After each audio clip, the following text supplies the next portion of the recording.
La la la la la la la la la la la la la la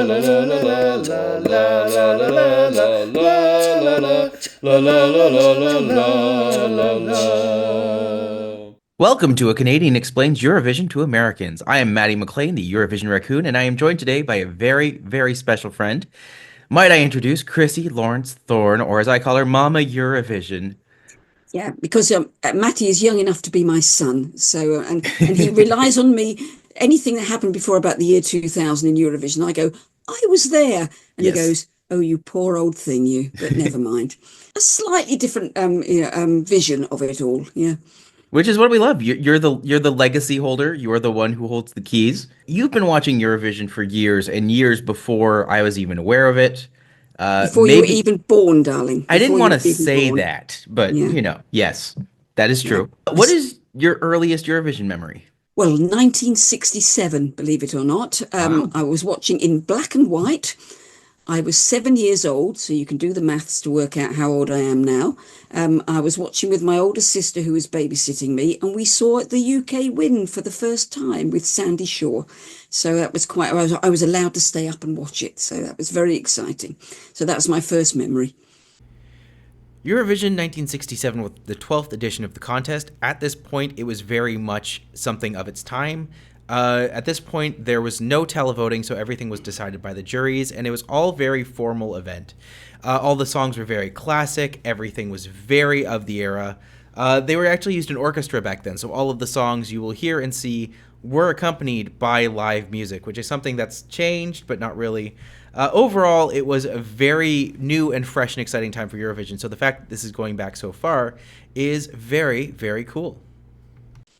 That's Yeah. impressive. Yep. So quite a few years ago now. Hang on, must be 58 years ago now. So something Yeah. like that. Yeah. Well, Puppet Yeah. on a String is one of the songs that did well in Canada and America back in the day as well. So like it's Yeah. fairly well known here as well, which Yeah. is really cool.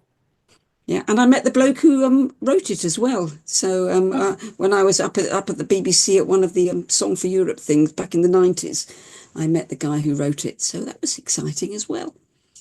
How would you say, like, you're someone who has followed Eurovision for a long time. How would you say your relationship to it has been? Because this contest is something deeply personal to people, and like you grew up with it. Were you always a big fan of the contest? Were there moments where you dipped away, or? I have mostly always been a fan of the contest. When in my mid-teens, I suddenly found other things to do on a Saturday night, so I probably dropped off a bit there. But probably since I was about 19, I've watched it every year without a break. Since 1983, I've watched it with the same three women. We've been twice to the real thing.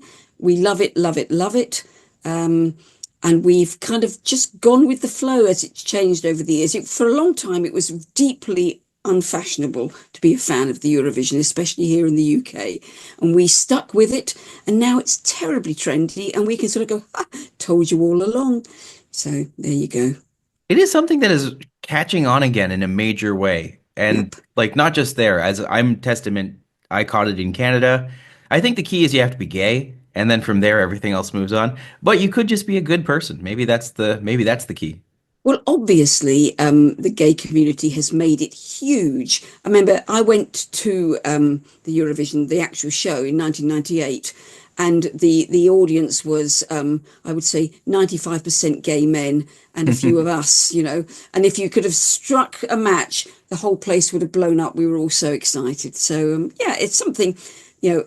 But there are lots of people who are not gay, so who watch it as well. It's a big family thing, especially in Eastern Europe. You have to be, you know, especially about that. So, yeah, It's nice that it is inclusive in that way, though. absolutely, yeah. Yeah.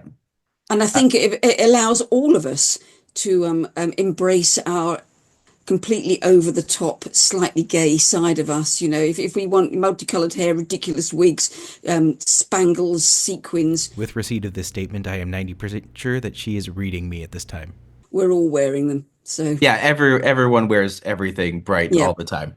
yeah, I think that's the rule. I think that's what yeah. has to happen. Yeah, you can't watch Eurovision sort of, you know, in your pajamas and no, no, no, no, no, that doesn't happen. So you've seen major changes in Eurovision. You've seen it go from just a jury style to pure televoting to now the mix of both, and they're trying to find that balance and they're still trying to figure things out. How do you feel it's evolved over the years? And do you feel like it's been a better change or a worse change as it's gone on? There are, of course, everything always changes, and the older you get, the harder it is to deal with change.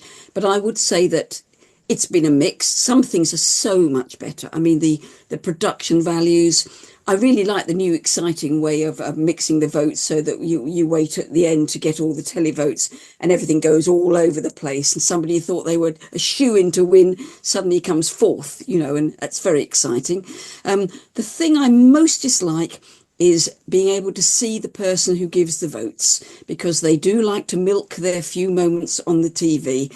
And if I might used to much prefer it when it said, "Hello, hello, this is Stockholm calling." Maybe here are the votes of the Swedish jury, and it wasn't kind of, "Hi, I just want to start singing a song or say my own poem," or just get rid of them. We don't want to know. Yeah.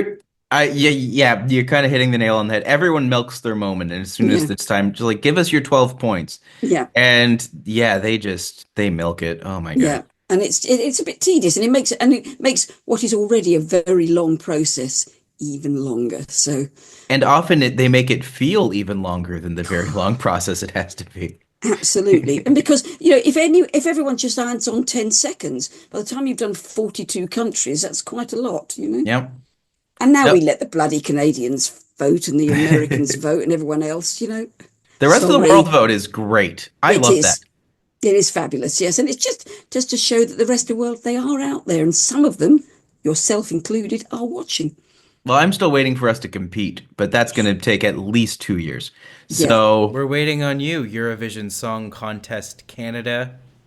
We'll work our way in there. I'll make it happen. Well, the Australians, they've kind of, they've broken the mold, haven't they? They still can't believe that they're allowed to be in it. So, Right. Yeah. I feel like it'll be New Zealand next, and then Canada will shoe in there somehow. Well, we just want, the ex-colonies in. Oh, no, don't say that now. All our colonial friends, yes, we want them. We want them there. So you said you have the same group of girlfriends that you watch Eurovision with every year.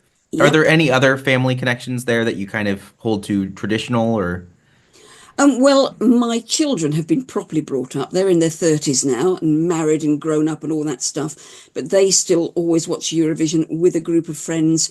And I'm always, nowadays that it's possible, I'm constantly in contact with them. And so I get, the viewpoint from, a 30-something-year-old woman and her friends, a 30-something-year-old guy and his friends. And so we get lots of, and some of last year, because of various ill health and things, was the first time for ages that the four of us have not been together. But by God, you just want to read the WhatsApp. It goes on and it's there's quite a lot of filth in there. It has to be said. So because that is what you're known for. Yeah. Yes, yeah. We're not very we're not very politically correct. So there's quite a lot of stuff that you probably wouldn't want broadcast, as it were. For those who follow Think About Eurovision, Chrissy is a lady who is not afraid to talk about her sexy side, and she does so frequently. So if you ever want to find out what the pages are, I strongly encourage you to ask her about them. Well, we won't. I'll spare you from having to broadcast that through here. Yeah. But next time, you never know. Maybe you start your own podcast, just reading it all and see how people react. Anything's possible. We'd probably be cancelled within the first, 45 seconds. So that, what can you do? Yeah. As someone who's followed the contest for a long time, is there any specific year or any gathering of years that you think is extra important for people to listen to, or maybe one that you've just enjoyed more than others? Oh gosh, I knew you were going to ask me this, and I'm thinking, is there? Well, I of course remember fondly the one in Birmingham in 1998, although that's not much loved, I don't think, by people, but I love it because I can remember I was there. But 90, who won in 98 again? Dana International. Oh, of course. Yes. Israel, yes. Diva, yes. And so that was the first time there was any televoting, and that was just Britain, France, Germany, what have you. And so we said, well, there's a good sign that, that the transgender artist wins with the public vote. So that was always a good sign that the Eurovision audience were possibly a little more forward thinking than, the world in general. Right now, with contentions and tensions riding high, Israel is a bit of a hot button topic to talk about, but I do want to point out that Israel, at a time when a lot of people did not have the words for it, sent a trans performer in 1998 with Dana International with their song Diva, and she does great. She is openly embraced and remains to this day, so far, the only trans winner. Well, it's exciting for us in '94 when all the ex Eastern Bloc countries joined for the first time. So, suddenly we're going, oh, because Yugoslavia, Lord love them, were always in on it because Yugoslavia were a bit more Western facing than the rest of the Soviet bloc. But then you suddenly got Hungary and Poland and the Czech Republic and all these people coming in and taking part. So that was exciting. The score giving, I think, in 1993, when the group representing Bosnia-Herzegovina had literally had to run through gunfire to get the plane to get to the contest, and then the people taking the votes were going hello, hello, hello, and suddenly there was hello, hello, this is Sarajevo calling, and they were in a bunker because it was the middle of the Yugoslav war, and it was so exciting, and everyone just screamed the place down, and they were there giving their considered opinion on the Eurovision when they're under fire. It was just, that's what you take it seriously, guys, Yeah. So, yeah. It means a lot to a lot of people. Yeah. It's fantastic. Absolutely fantastic. It was just one of those moments where every hair on every arm stands on end, and think. I feel like there was you could almost get a peak of that in 2022 with the whole Ukraine situation where everyone was just kind of gathering around and rallying and just really making that a part of everything and including that in the rhetoric. And that was just something that was impressive to see, that this is on the one hand, it's just a music contest, but on the other hand, to some people, it is life and death, and it is bringing your culture to the main stage in a huge way. Absolutely. Yes. I mean, as the Brits, we were always in a slightly different position because, the 60s, 70s, 80s, obviously we had a much bigger pop music international thing going on than your average, Dane or what have you. But, and that's why over the years we've had a bit of trouble trying to persuade famous people to take part because they don't want to risk losing. But, you've only got to look at ABBA and Maneskin, and you think suddenly they've got this international audience that perhaps they wouldn't have had they not done the Eurovision. Yeah, it's interesting to take that and compare it to Olly Alexander last year, because he is someone who was a major name coming into the factor, and then to say was not embraced in a major way. Well, I'm sorry, but the performance was dreadful. So what it was such a cool idea. I thought the song was a little nothing, especially for him. He is someone who has made really, really great music. And that song's just a little flat. My partner always said it was like a B-side. It was something that he had left over. And it wasn't sung very well either. And that's the thing about, in the Eurovision, you have to be able to sing live. And a lot of, pop artists from all the eras, but especially more modern, they're not used to, having to sing without any of their little tweaks and the backing. They actually have to, which is why musical theatre people often do quite well, because they can belt out a tune. On that note, I am very happy for UK's Remember Monday. I feel like they're going to do an excellent job. So I don't suspect that they will have 0 from the televote this year. No. As much as I would like to, keep with tradition. But well, we're used to getting. Well, we were second all those times, and now we just get 0 point quite often. Yep. But well, that's how it goes. You can't cry, baby. No. So on that regard, the UK has come in second in Eurovision 16 times, most recently in 2022 with Sam Ryder's Spaceman. But in the recent televoting era, they have struck out and come at the bottom of the board many, many times. In 2003, they got 0 points with Gemini's Crybaby. In 2021, when they were being represented by Embers, they were a couple people's 14th choice, but that doesn't get you any points. If you're in Eurovision, you only get points if you're in the top 10 standing, and Embers consistently fell outside of that, meaning it is the only song in the modern era to strike out with 0 points from the televote and 0 points from the jury. Do you have a favorite Eurovision song of all time? Yes. Would you like me to tell you what it is? Absolutely. It is the 1963, so pre me actually watching it, the 1963 winner, which is Danse Visa, and it's the Danish entry that year. I wish I could remember who it's by, but I just love it. And it's one of those ones you think, this is quite good. And again, it was one of those times they've come periodically over the years where the style of music slightly shifts. I mean, Eurovision, jokingly is always a bit behind the times, as we know. But you can see certain years where there's a new style of song wins, and you think, and then funnily enough, next time I remember the year after, let's not mention Euphoria, but the year after Euphoria, the German song was almost identical to Euphoria. You say, come on, guys, but it does mean that a certain kind of song suddenly became popular and then something changes again. And you see an evolution going on. And Danse Visa was the first winner that wasn't kind of somebody standing at a microphone and going, la, la, la, la, la, Yeah. So, yes, I would recommend that if you want to look back, that's a good place to start. Absolutely. I think that's definitely a choice that has not come up yet. So I think that's Yeah. really cool. So on that note, are there any Eurovision songs that you would encourage people to explore that might not get enough love? Anything else in that vein or? I have, a download list of. I just like to tell everybody that Matti and everyone else takes the mickey out of me because I still have CDs, and they just burst out laughing and start to cry whenever I mention them. But I do have all the CDs from 2000 onwards, and some bits and bobs from before. And I sometimes I just listen and I go, oh, I'll have that. And I'll look at it and it'll say Latvia 2002 or something, and I'll have no idea. But let me just have a check. There is a Latvian one, which I love. I will say physical media these days is making a huge comeback. What So goes around comes around, darling. absolutely. You know exactly what you have. You have it forever. And Yeah, exactly. I own my Eurovision music. I don't have to worry that someone's going to take it away from me. Where's Latvia? Yes, I know it's going to be Latvia because My Star by Brainstorm. I think Kris and I both love this. That's a great one. Yeah, that's just, you should listen to that.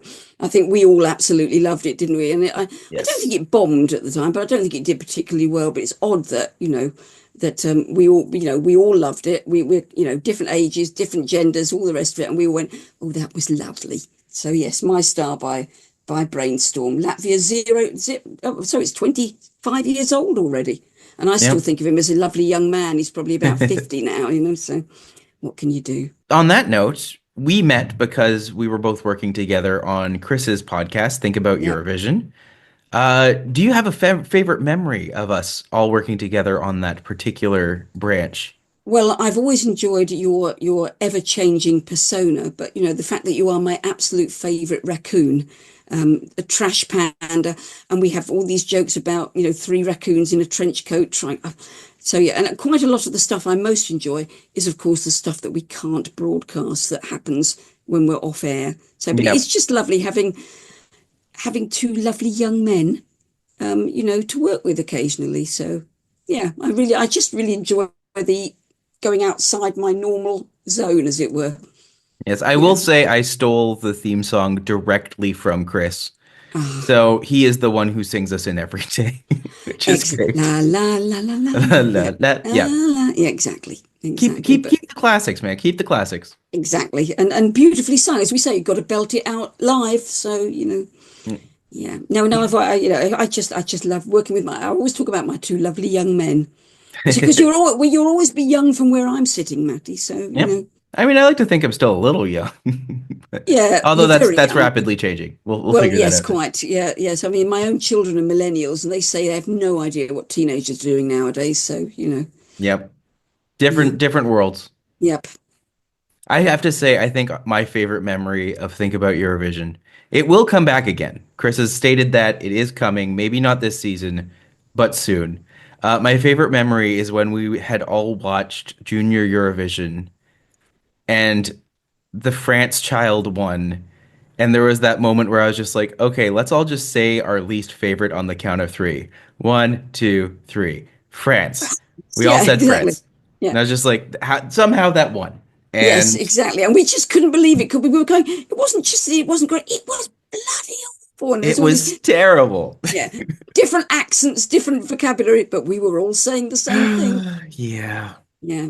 That Yes. was a good day. And it is fun that sometimes we coincide and sometimes we're at opposite ends and we're going, how can you like that? Or how can you not like that? And it's always good fun. I Always think good it really fun. is. It's a big part of the contest. It's just there's so many songs out there, and we all have such different tastes. Some songs will inevitably rise to the top, and some songs will inevitably sink to the bottom. But even the ones at the bottom, people still like. Yeah. There's so many people out there who trash Embers all the time, and I'm just like, it's still a good song. It was just a bad I like performance. I like Eh, Embers. Yeah. Yeah. Yeah. I think it's a good song. Yeah. I mean, I don't feel hate is like the worst Eurovision song ever, but my friend loves it. Yeah. So just like, all right, it makes someone happy. That's all you can do. Sorry, I'm just doing my I don't feel hate, ukulele impression Uh, there. So yeah. yeah.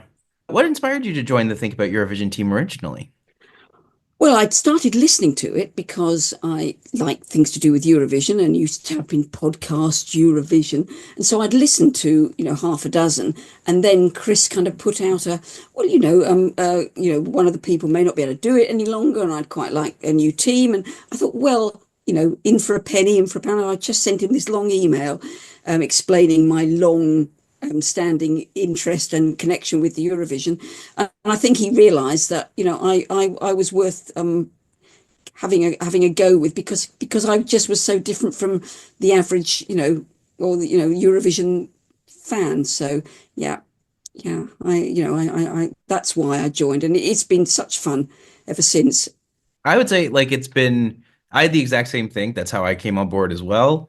Yeah, We love Kris, but yeah, had it just been like me and Kris and you and Kris, it would not be the same. There is no, something about the three of us where we all have yes, like we overlap in weird ways, yeah. but in other ways like we're so different, and that's what can make it really, really great. So And we're absolutely fine about being very rude about each other as yes. well, which I think is important. It's very important that we can say, Jesus Christ, when we like and dislike the opposite things. It's quite funny.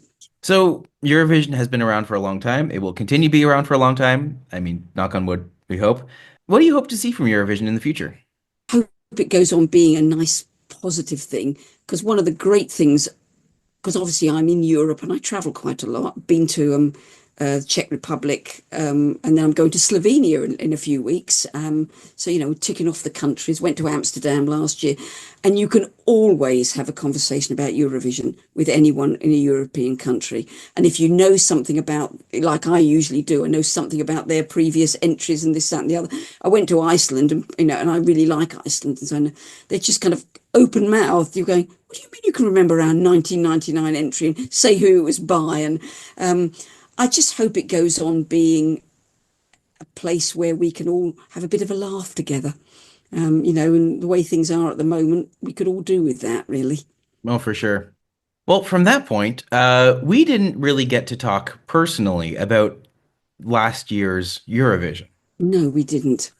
How did you feel like there were any standouts from that lineup that still stick with you today?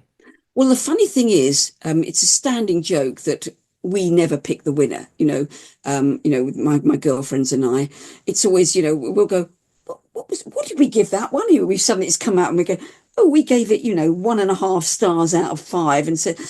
But last year we all actually picked the winner for the first time in living memory, so that was exciting. I was very sorry about the whole Netherlands thing. That was especially as in the end it was proven that nothing untoward had happened, and that makes me very angry that he had to miss out on his. Yeah, that was not great. The incident that Chrissy is referring to was last year when the Netherlands performer was unfortunately disqualified after qualifying for the finale due to an altercation that happened backstage. And it's proven now that the altercation may have been exaggerated. There may have been extenuating circumstances. No one knows exactly what happened, but it did result in him getting disqualified when he was absolutely a far runner for the contest. Bambi Thug was quite an eye opener into the average Irish person, and you're thinking, I don't know many who look or dress like that, so that was quite exciting.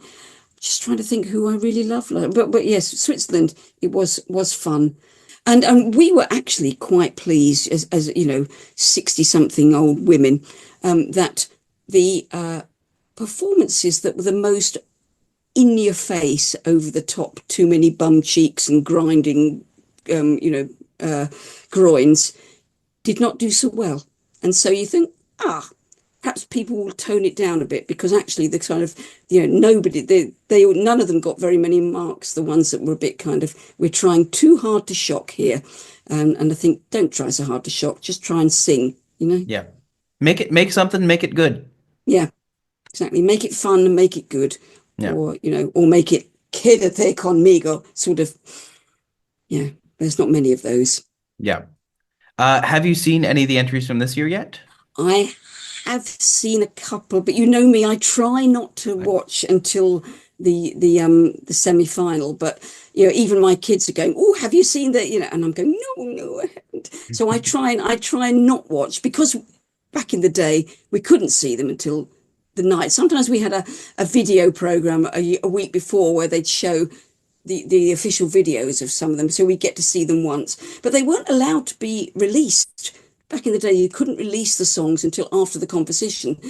So you didn't hear them on the radio, you didn't. And so I kind of stick to that, and I don't hear them really until I hear them fresh at the semi-finals. So, Well, on that note, were there any songs that you have heard this year that have caught you? I can't say really, because I've Fair. only heard 3 or 4, and I'm thinking, and I probably only heard them once. So no, I can't. I won't anyway. So Fair. no, you can ask me the day of the semi what I think, and I'll let you know. Sounds good. With no uncertain terms normally, Oh, it was awful. Yeah. Well, I will say, if we do end up recording something for Think About Eurovision this year, while I'm actually doing my first show when Eurovision is happening. So I'm going to be in Florida doing my show, explaining Eurovision as Eurovision is going on. So that's either a great thing for my show or a terrible thing, and we will find out very quickly.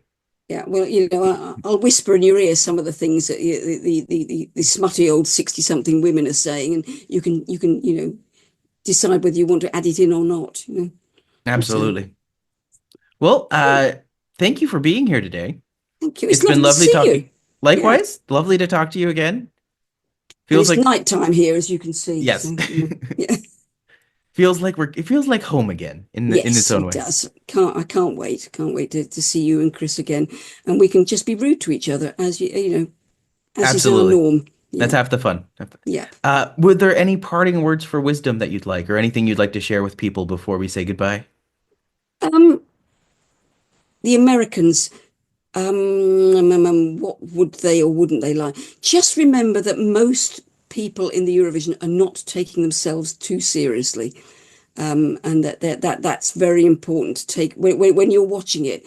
Having a laugh is most of the fun, and sort of we all dress up, we score things, we write facetious comments about stuff. It's a very silly experience, so it's not to be taken too seriously. Absolutely.